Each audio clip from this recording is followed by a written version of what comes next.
हर हर महादेव। आप सभी को फिर से विमल शिव चर्चा कथा में स्वागत है। आज हम एक ऐसे भक्त की कथा सुनेंगे जो भगवान भोलेनाथ के एक अनन्य भक्त के रूप में जाने जाते हैं, जिनका नाम था भक्ति रस के कवि विद्यापति जी। उनका नाम लेने के बाद हम हाथ इसलिए जोड़ लिए क्योंकि साक्षात प्रभु उनको दिखाई दिए। भगवान भोलेनाथ उनके घर में चाकरी किए थे। हम लोग को यह गर्व होना चाहिए कि हम लोग शिव शिष्य हैं, और शिव शिष्य होकर भी हम लोग कुछ प्रभु के लिए नहीं कर पाते हैं। सब लोग यही कहते हैं कि हमारे लिए प्रभु कुछ करे। भगवान से दोस्ती कीजिए। जब भगवान से आप दोस्ती करेंगे ना, तो भगवान आपसे दोस्ती करेंगे, और आपसे जब दोस्ती करेंगे तो आपका सारा काम बिगड़ा हुआ बनेगा। आइए हम लोग कथा को आगे बढ़ाते हैं और सुनते हैं। एक समय की बात है, विद्यापति अर्धरात्रि को कविता लिख रहे थे, और वो कविता लिख रहे थे शिव जी के ऊपर, शिव गुरु के ऊपर। और उस कविता के रसपान में इतना उन्मुग्ध हो गए कि रात को जोर जोर से बगीचा में जाकर घर से बाहर निकल गए कि कहीं पत्नी जाग न जाए, बच्चे जाग न जाए। वो अपने बगीचा में जाकर जोर जोर से भजन गाने लगे, और गाने जब लगे तो उनकी आवाज कैलाश पर्वत तक पहुंच गई, जहां भगवान भोलेनाथ ध्यान में लीन थे। उनका ध्यान टूटा कि इस रात को कौन मेरा भक्त बुला रहा है। और जब वहां वो अपने सैटेलाइट से देखते हैं, अपनी इंद्रियां से देखते हैं, त्रिनेत्र से देखते हैं, तो उनको दिखाई पड़ता है कि रे तो विद्यापति है। और विद्यापति का भजन सुन करके भगवान भोलेनाथ और उनके गले में विराजमान वासुकी इतना मुग्ध हो जाते हैं कि भगवान भोलेनाथ तांडव करने लगते हैं। और जब नृत्य करने लगते हैं, उधर से मां पार्वती जब यह देखती हैं कि अरे प्रभु जब इतना व्याकुल हो जाएंगे, नृत्य करने लगेंगे, तो ब्रह्मांड का क्या होगा। ब्रह्मांड आपस में टकरा जाएगा, सब सिस्टम चेंज हो जाएगा, वातावरण अलग टाइप का हो जाएगा। यह देख पार्वती जी जब खड़ा होती हैं, भगवान भोलेनाथ त्रिशूल लेके नृत्य करते हैं ना, तो घूम घूम के करते हैं। और उसी घूमने के दौरान में त्रिशूल जो है कि पार्वती माँ के तरफ जाता है, और यह देख के जब देखते हैं कि अरे ये तो पार्वती, चुप हो जाते हैं। और जब अचक हो जाते हैं तो शांत होते हैं। और होने के बाद माँ पार्वती बोलती हैं कि आप इतना ये ऐसे रूप में। भोलेनाथ बोलते हैं कि मेरा एक भक्त इतना भजन बढ़िया गा रहा था कि हमको खुद पता नहीं है कि हम कितना देर नृत्य किए। यह देख मां पार्वती बोलती हैं कि जब आप भक्त से इतना प्रेम करते हैं, इतना स्नेह करते हैं, थोड़ा मिल के आ जाइए। इतना सुन करके भोलेनाथ रुकने जाएं, सीधे कैलाश से आ गए विद्यापति के गांव। दरवाजा खटखटाते हैं। सुबह का समय था। विद्यापति दरवाजा जब खोलते हैं तो देखते हैं कि एक पागल बौड़ाहा जैसा आदमी खड़ा है, न पैर में चप्पल है, न हाथ में छाता है। पूछते हैं क्या बात।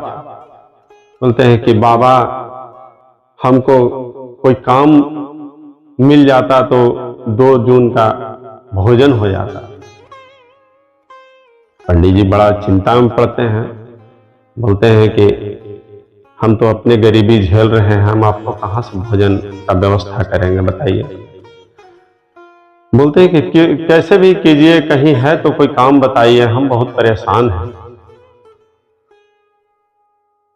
तब तक जो है कि विद्यापति जी थोड़ा गुड़, 1 लोटा पानी उनको देते हैं, कहते हैं कि थोड़ा जलपान कर लीजिए।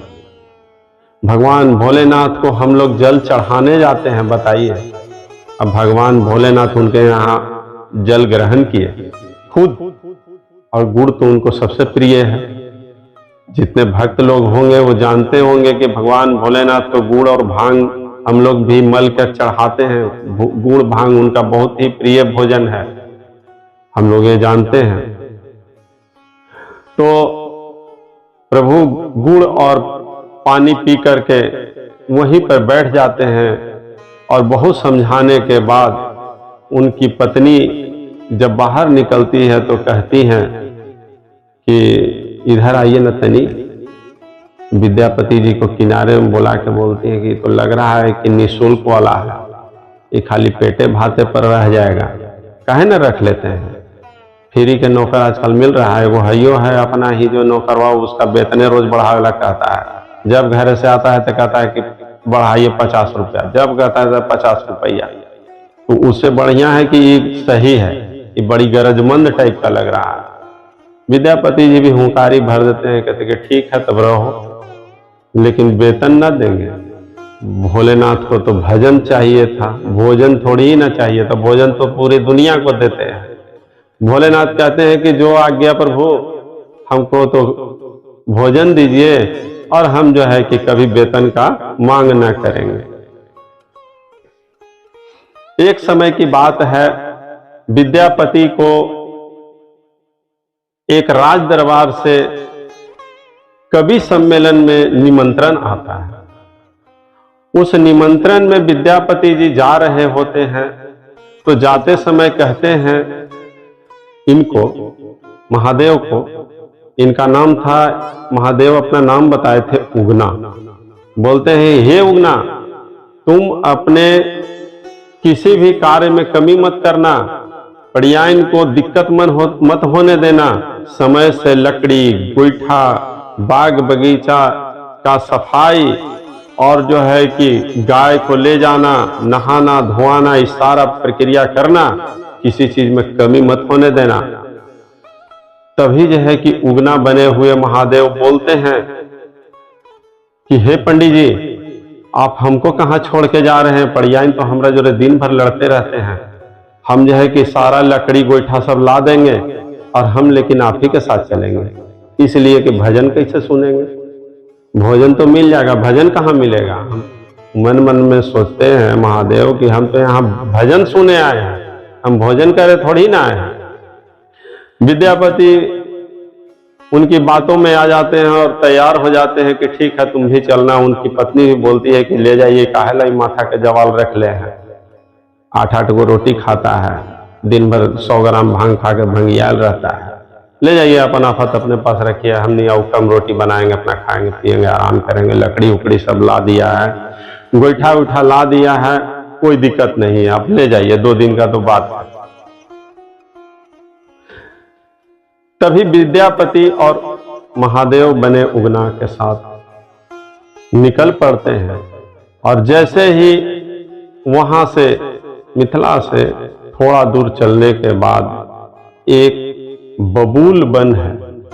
उस बबूल वन में विद्यापति जी को बहुत जोरों से प्यास लग जाती है, और जब प्यास लगती है तो उगना बने हुए महादेव से बोलते हैं विद्यापति जी, हे उगना, कहीं से जल लाओ, एक भी गिलास लाओ, 2 बूंद भी ले आओ, नहीं तो हमारा प्राण निकल जाएगा, गला लग रहा है कि सूखता चला जा रहा है।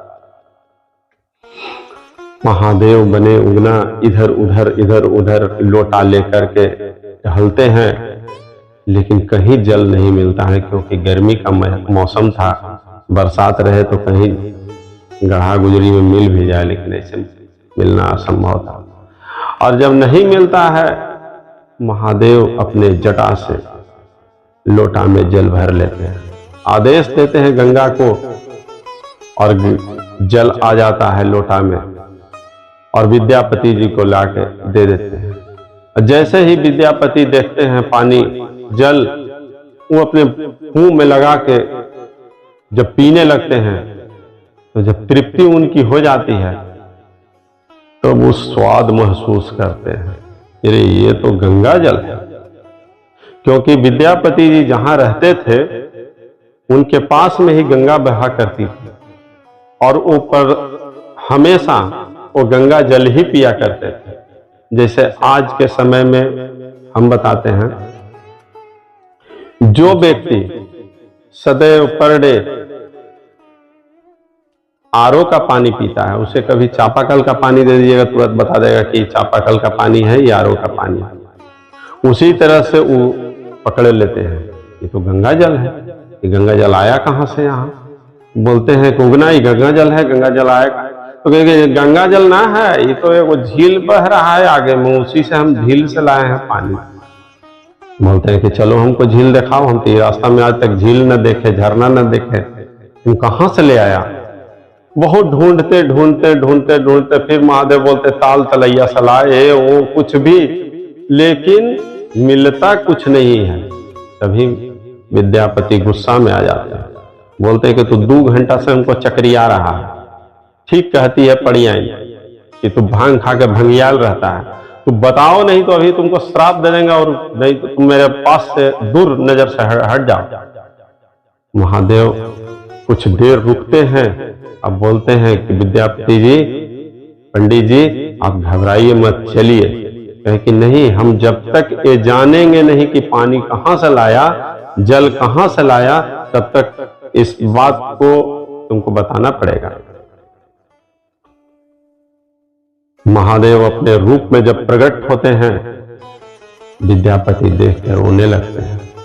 महादेव के चरणों पर अपना सर रखकर पागलों की भांति पटक कर सर फोड़ देंगे, इस हालत में हो जाते हैं। कहते हैं कि हमको माफ कर दिए प्रभु, हम तो आपको समझते थे कि आप नौकर हैं, पागल हैं, उगना है, लेकिन हम आपसे झूठा मलवाए, चाकरी करवाए, झाड़ू मलवाए, क्या क्या न करवाए, अब हमें क्षमा कर दिए, हम पापी हैं, पाप मुक्त कीजिए।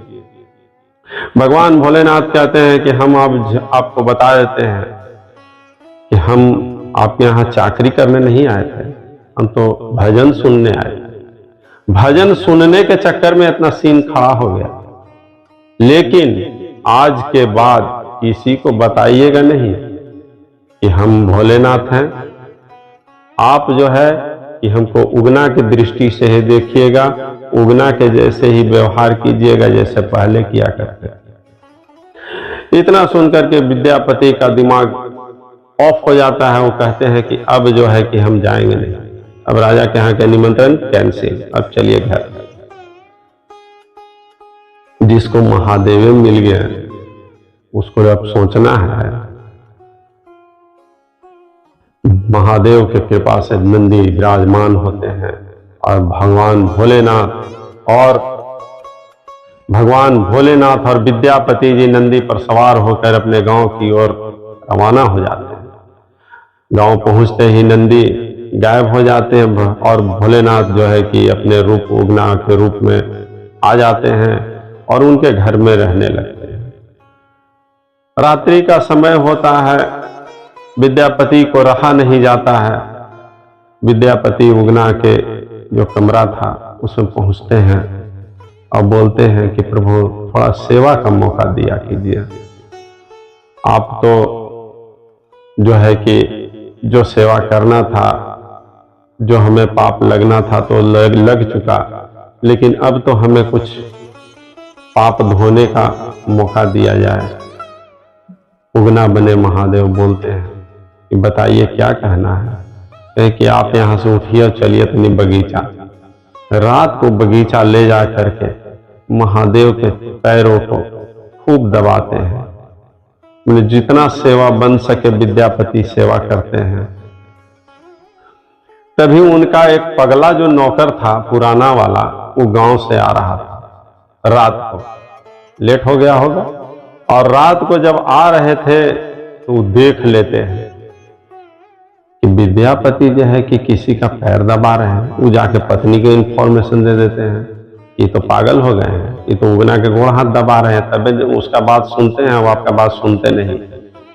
वो लगा लेती है मन विचार कि अब इसको भगाना है, अब इसको रखना ज्यादा दिन नहीं है, माथा पर चढ़ गया है। और ऐसे कहा गया है चाणक्य नीति में चाणक्य नीति में अभी के दौर में कहा गया है तो 300 साल पुराना कहानी है भैया, लेकिन अभी के दौर में कहा गया है कि अगर आपका कर्मचारी आपसे चढ़ चढ़ के बात कर रहा है तो एक दिन खतरा होगा, भयानक खतरा होगा, इससे आप सतर्क रहिए। तो उनकी पत्नी ये दिमाग में लगा लेती है कि अब इसको हटाना है किसी न किसी तरह से,